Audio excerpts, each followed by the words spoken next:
Welcome back to Pat and Go with Paul Browning. I am your host, Paul Browning. It is week 7. We are just cruising through the NFL season right now. For all those who are watching on YouTube, thank you for watching, tuning in. Let's make sure we like and we subscribe to KPPF 1040 AM and also Pat and Go with Paul Browning. To my right, I have Guy Gurton. Hey, Paul. Good to see you, man. Oh, man, it's great to see you. Great to have you in. 7 weeks already. It's flown by. Yes, we're moving, and we're going to start talking playoffs here soon, right? Absolutely. Playoffs. No. With that being said, I think it's time. Let's jump right into the high point. All right, so now that we are into week 7, we just had the Thursday night game. We had the Browns and the Broncos. Oh, boy. Yeah. Who is that guy? Who's that running back? Never heard of him for the Browns. Being in Bronco country, Right. A very upsetting loss. I know there was a lot of people ready to throw to get Vic Fangio out of here. Yeah, I think they're all talking about getting rid of him and going all the way up to the top, too. Mm-hmm. Yeah. So, with the loss, the Broncos losing Thursday night to the Browns, there was a lot of conversation on what's going on with the Broncos. Where are we at when it comes to the state of the Broncos? The Browns, and you talk about the running back, Dearness Johnson, come out of nowhere. He sliced and diced the defense. That very first drive of the game, 5 plays, was like taking candy from a baby. They just went right through. And who is this guy? I mean, he was a walk-on or third string. Yeah. And still did that to the Broncos. So the defense needs some work. Yeah, definitely. I think that was one of the things that I wanted to touch on when it comes to the Broncos. And I know a lot of people have a lot of issues when it comes to Denver, when it comes to that defense. This was something I know that I had picked early on for the Broncos to have one of the better defenses in the league. And all they've been doing this year has been giving up the big play and then not being able to stop the run. Those are huge issues when it comes to the Denver Broncos and their identity, because now you do put a lot of pressure on Teddy Bridgewater to do more than what he's supposed to. I mean, he did not play that bad of a game, last night. But now it's all on his shoulders, and you're looking at him to bring you back in the fourth quarter to make some big plays. And I think that's a lot on his shoulders. And he was a little gimpy too with his ankle and stuff. So he played all right. Our linebackers for the Broncos, we're like into our third-string linebackers, so that kind of hurt. Alexander Johnson is out, and the defensive backs have not performed like we thought they would. Yeah. So they have to step it up a little bit. And then Von Miller got hurt. Ended up getting hurt. Nothing too bad that we're thinking it's probably just a strain. But, really upsetting for Bronco country. Sorry to hear about that for them. But I think, if you have any game balls from last week that you want to give out. Several game balls. One has to go to, I think, Aaron Rodgers. He did the discount double check. I own you. Chicago, I own you. That, he gets a game ball right there. Definitely. And the kicker for the Jags over in London. Yeah. That guy won the game for him. And let's say this. Guy Gurton had called it last week. He said that the Jags were gonna take it. They were due. They were overdue. And I'm gonna tell you what, Guy, you were absolutely incredible on the picks. You were 9-4. Hey man, I just want to let you know that.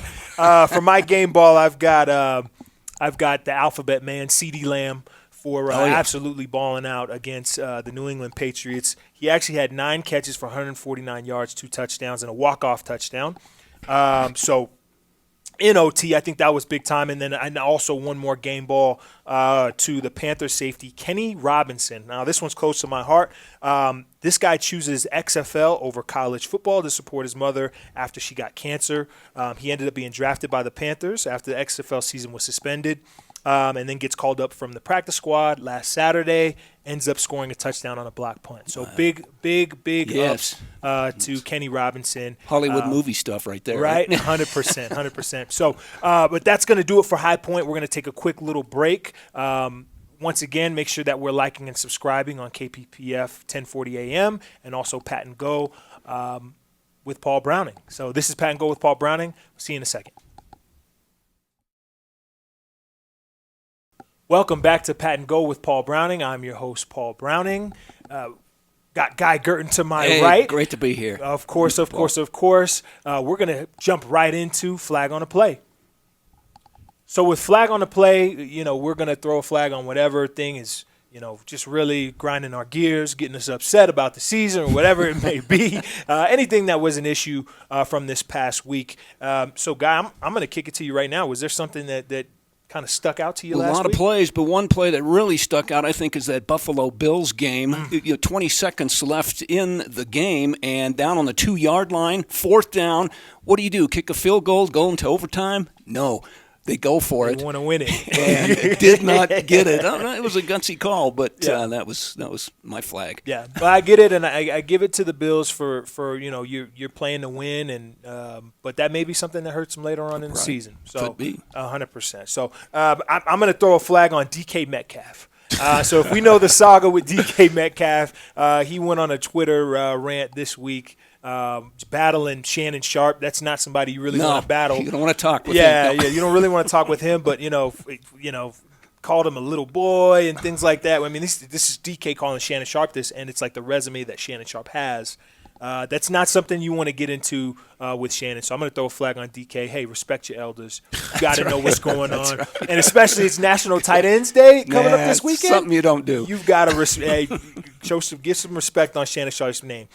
So with that being said, I do want to jump into National Tight Ends Day. However, we've got a special guest with us. I want to introduce Malcolm Ruben, the quarterback for Colorado State Pueblo Thunderwolves from 2014-2015. Absolutely just an excellent guy, excellent player. But we've got him on the show. Thanks, man. Thanks for having me. I'm happy to be here. Good to see him, Malcolm. Of course. CSU Pueblo, that national championship team, you were able to get a national championship. National championship team is going into the Hall of Fame this weekend, and I thought it would be really cool to have Malcolm on. Brought the bling to make sure you guys know what's going on. I have to put my shades back on. You get it with the shades, you know what I'm saying? But I do. Let me jump back into it. Being a quarterback, a lot of times the best friend is the receiver, right? Absolutely. But tight ends, they need some love too. Certainly. So let's do this. Who's your GOAT tight end? Man, this is hard. I mean, there's so many. Got Tony Gonzalez. Oh my gosh, this is hard. Mm-hmm. My favorite tight end all time. There's only one player in the history of the NFL who has more postseason receiving touchdowns than this guy, and he's Hall of Famer Jerry Rice, right? Yeah. Rob Gronkowski. Big Gronk. Gotta do Gronk it. Spike. I like it. Gotta It's do a it. good pick. Gotta do it. Guy, where are we going? Of all time. That's time. so brutal. Shannon Sharp is incredible, but I got to go with Riley Odoms. Ooh. If you remember Riley with the Broncos back, do you remember Riley? Yeah. He's taking it back. That guy, he was good. Yeah, he was good. Definitely. There's plenty of great tight ends. You look at, Max McGee back in the day. You look at Kellen Winslow. And I really love Tony Gonzalez, and I'm gonna go Tony. I want to go Tony Gonzalez, but this is what I'm gonna do. And I know a lot of people, especially the older generation, may look at me and go, "Hey, what are you doing?" Travis Kelce. Oh yeah. The reason why I say Travis Kelce, Ooh. what he's doing, the way he runs his routes in a game where the tight end is basically the receiver, and he is the prominent receiver on that Kansas City Chiefs team, and that offense is spectacular. Yeah, I gotta give it to Travis Kelce. I'm gonna do that. Let's transition a little bit though. There's a lot of teams that are on the brink, the Chiefs being one of them. But there's a lot of teams that are separating themselves. You have the Green Bay Packers are doing an excellent job. The Ravens, they're playing like a powerhouse. Dallas Cowboys may be the best team in the NFC. The Cardinals, these teams are separating themselves. But there's certain teams that are on the brink. I want to jump in there, and we're going to do a little sink or swim. So I'm just going to, fire some teams at you guys. You guys let me know if this team is sinking or swimming going on later into the season. So number one, the Browns, who were just coming off a victory last night. They are now 4-3. Baker Mayfield is still out, though. They played really well. Nick Chubb, Kareem Hunt also out. Jarvis Landry's back in the lineup. Defense is playing pretty well. Are the Browns going to sink or swim through this season? Swim. I agree. Swim. They got quite the team, and what they did last night just showed it. Yeah, third stringers. Certainly. Definitely. So then on the other side, we're dealing with the Denver Broncos. 4 straight losses. paddling. They're paddling water. They're paddling. Yeah, they're sinking, man. They're going to sink. Sure. They're going to sink. I don't know if they'll sink yet, but it's getting close. They got to do something. They play Washington next. Yep. 10-day rest here. That's a must. Yeah. That's a must win. Got to. And it's a really tough AFC West that they're dealing with. Absolutely. Let's go straight over to the Patriots. They have yet to win back-to-back games this year. They are 2-4. Are they sinking and swimming? Sinking, man. Sinking. They're sinking. They're going to sink. Yeah. They're done. They're going down. Sorry, they Bill. are. Sorry, Bill. Bill Belichick, we love That's you. right. The Colts, 2-4, lost all games by less than 12 points, and they're coming off a huge win against Houston. Sorry. Hometown Houston guy. Hometown hero right here. Yeah. Colts, sinking or swimming? I'm saying sinking. Sinking? I'm going to say swimming because I think they're flying under the radar just a little bit. If they get some breaks, they're swimming. Yeah, no. They're still in it. I like it. Now let's do this one. The Seahawks. No Russell Wilson. Looks inconsistent all year. Where are we going? As much as I love Geno Smith, Yeah, they're sinking. sink. Another tough division there. It's a really tough division. Yeah, so they're sinking. Perfect. And then the Niners coming off of a bye week after 3 straight losses. They are 2-3. What's going on with the Niners? Sinking. Sink? They're sinking in that Sinking. division, yeah. Definitely. They're sinking. You With got the the Arizona Rams, Cardinals. you got the Cardinals. Yeah. Yeah, really difficult. And then the last one, the Panthers, they haven't won a game since week 3. Still no C-Mac. Christian McCaffrey, Right. sink or swim? Wow. Until they get him back, they're sinking. Okay. Yeah, sinking. I think they're sinking. Okay, that was our sink or swim. But that's going to do it for Flag on the Play, and that was brought to you by Castle Roofing, handling all your roofing needs. Make sure that we're liking and subscribing on YouTube at Pat and Go with Paul Browning or KPPF 1040 AM Radio. We're going to take a quick break, and then we'll be back to go under the hood. This is Pat and Go with Paul Browning. Welcome back to Pat and Go with Paul Browning. I am your host, Paul Browning. I've got Guy Gurton in the building. Great to see you. Oh, man. Talking great football. To see you. You know, always. Nothing better than talking football. We also have Malcolm Ruben, quarterback from CSU Pueblo, the national championship team in the building. Let's go. Let's go. Let's go. I love it. This is a huge weekend and for CSU Pueblo, and especially that national championship football team. So we are actually going to go under the hood with CSU Pueblo. Do it. So now that we're going under the hood, that's any time that we want to kind of do a deep dive on any type of topics, things involving usually the NFL. But I thought since this is an excellent time to talk about that national championship CSU Pueblo football team, they're going into the Hall of Fame this year. I say they like I'm not a part of it, but that's what's happening. Huge part of it. But yeah, we are definitely going into the Hall of Fame this weekend, and I think it's a long time coming, even though it's only been 6 years. 7? Is it 6 or 7? I think it's 6. 6 years. 7. It's going on 7. It's going on 7 years. Yeah. We're getting 2014. old. So, but right, slow down, right? Slow down. I wanted to kind of get your opinion on some of the things. This weekend is pretty big. You flew in from Houston. Tell me a little bit, or tell our viewers a little bit about your background on getting into CSU Pueblo. Well, I'm a transfer. I transferred into CSU, and the first person that I met at the university was actually this guy, Paul. Got to hang out. He kind of set the precedence for all things CSU. We talk about that national championship team and just what it means to be the best at anything. There was no one in the country who was working harder than us, and we had some of the sharpest guys on the team, some of the best athletes, but also we just had a really good culture. We had a very dynamic culture. You think about teams like the Patriots and why they're able to be so good for so long. Yeah. It's because of the culture that they were able to create, and we had that same thing at CSU Pueblo. So I'm excited to get back around the guys, man. It's going to be a lot of laughs. It's going to be a lot of jokes. Yeah. It's going to be a lot of memories shared. It's Got a gonna be question. great. That's the center for the Bucks who's hiking now to Tom Brady. Mm-hmm. Was he your center? He was right? not. He was Ryan Jensen. He was not my center. Got to meet him a few times. Didn't take any snaps from him though. But I know we're going to talk about guys in the NFL, Yeah. but he's a guy who's doing well. Certainly, absolutely. He's certainly representing CSU Pueblo very well. Absolutely. We actually had a stint where we had, in 2 years, we had 3 NFL players that had graduated from CSU Pueblo.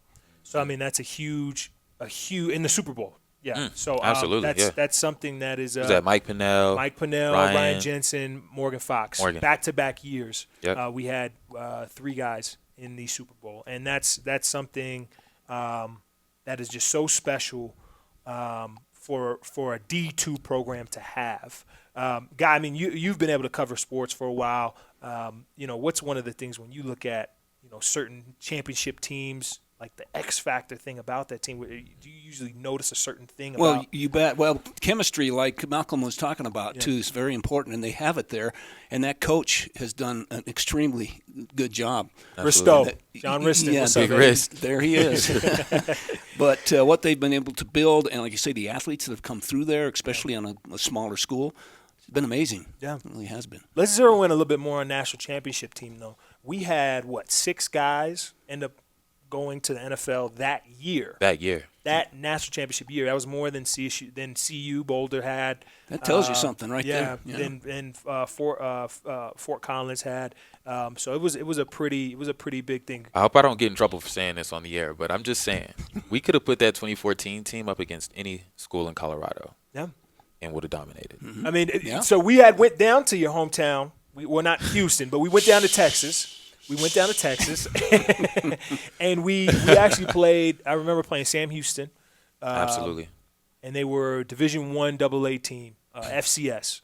We ate their lunch. They were ranked, and they actually went to the playoffs and went pretty far into the playoffs. Absolutely, yeah. And what did we beat? We beat them with 42? 6 or something like that. We ate that. Oh my gosh, took all their lunch money. There you go. Very good team. That's the way to do it. Very good team.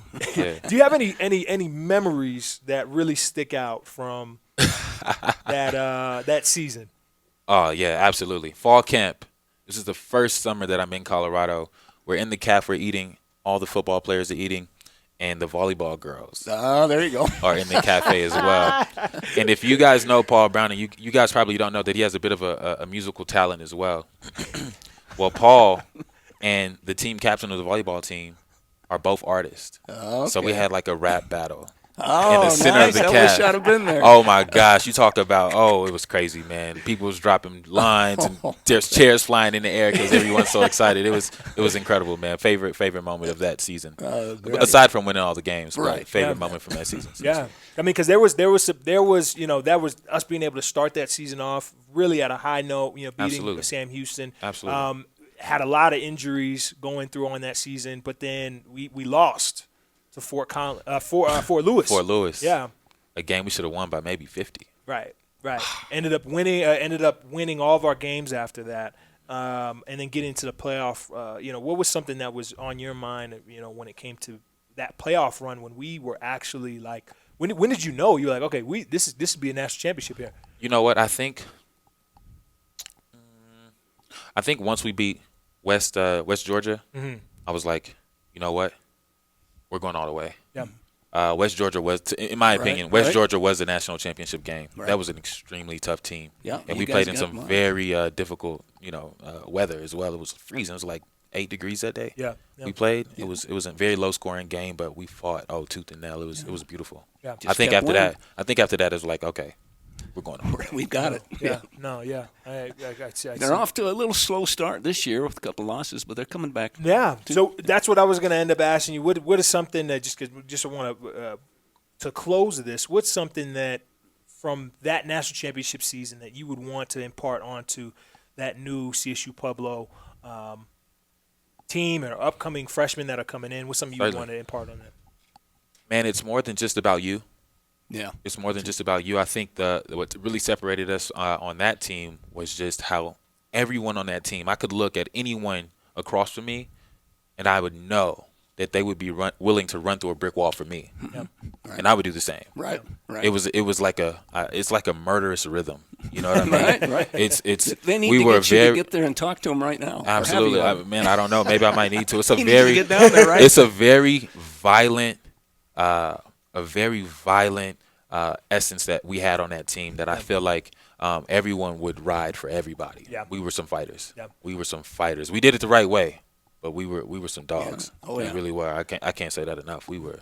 Yeah. Think about Lace. You think about CJ. You think about Morgan and Tony. Oh my God, just them two alone. We had 6 players in that 1 year, and then we probably had about 10 different players end up getting themselves on NFL roster throughout that time. So, yeah, absolutely. But I want to close out the Under the Hood segment. You're gonna stay around so we can do some picks? Oh, absolutely. All right, perfect. So that was Under the Hood, brought to you by Lavish Lashes.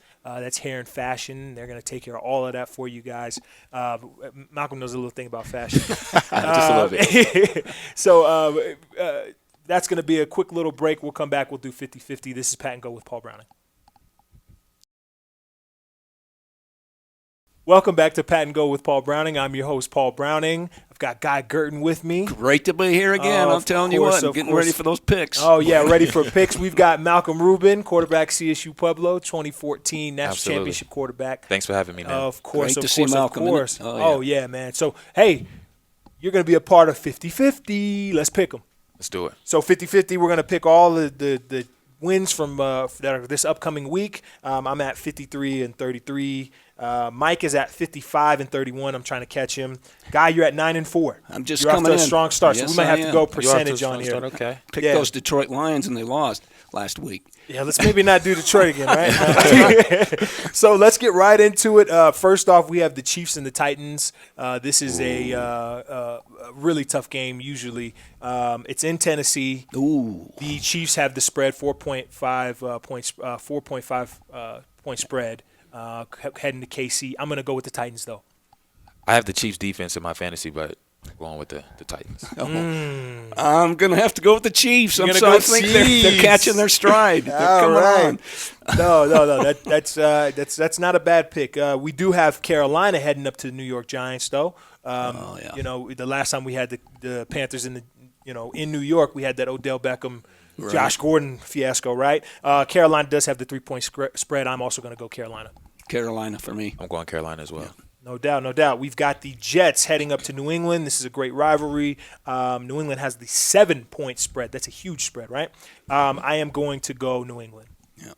I'm going New England, too. They're at home, you said, right? New England? Mm-hmm. Yeah. Pats are going to win that Jets are coming off a bye week. We may see them play pretty well. They had a win the last time they were on the field. So Hey, the Broncos beat the Jets, so. Hey. So the Pats are going to beat them, right? Yeah.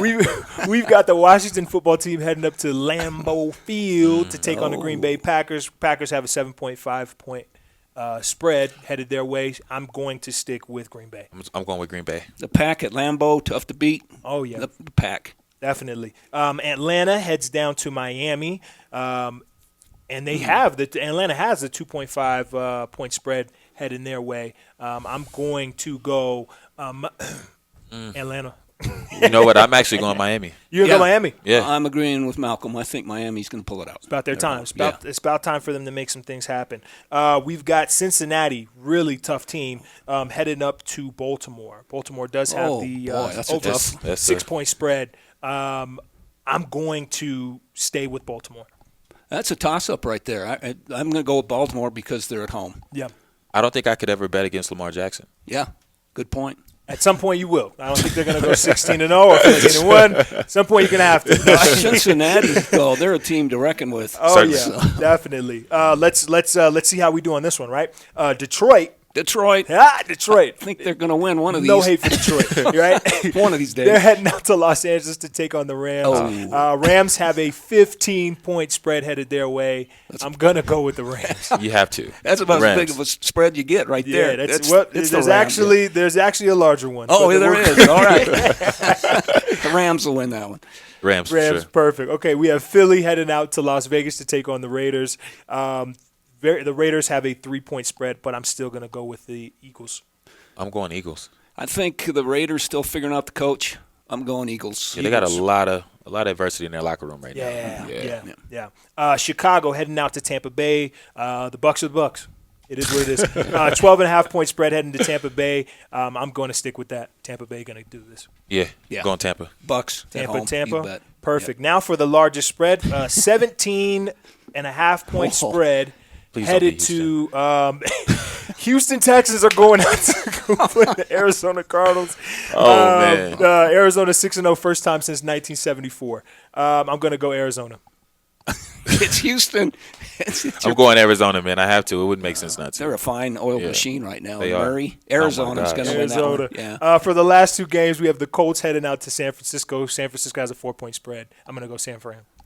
I think I'm going San Fran as well. I'm going Colts on this one. Indianapolis. And then the Monday night game, we have the Saints heading out to Seattle. New Orleans has the 4-point spread. I'm going to go Seattle. I'm going New Orleans, man. I'm going New Orleans. I'm going New Orleans. We're going to do it. Seattle's kind of sinking in our sink and swim. Yeah, I that's think, right. Yeah, so. That is going to actually do it for Pat and Go with Paul Browning. Remember, if you guys are watching on YouTube, make sure you like and subscribe to KPPF 1040 Radio and also Pat and Go with Paul Browning. I thank Guy Gurton. Great to be here again. I thank Malcolm Ruben. Thanks Thank for you having guys me, so man. much. You guys enjoy the games this weekend. This is Pat and Go with Paul Browning. I'll see you next week.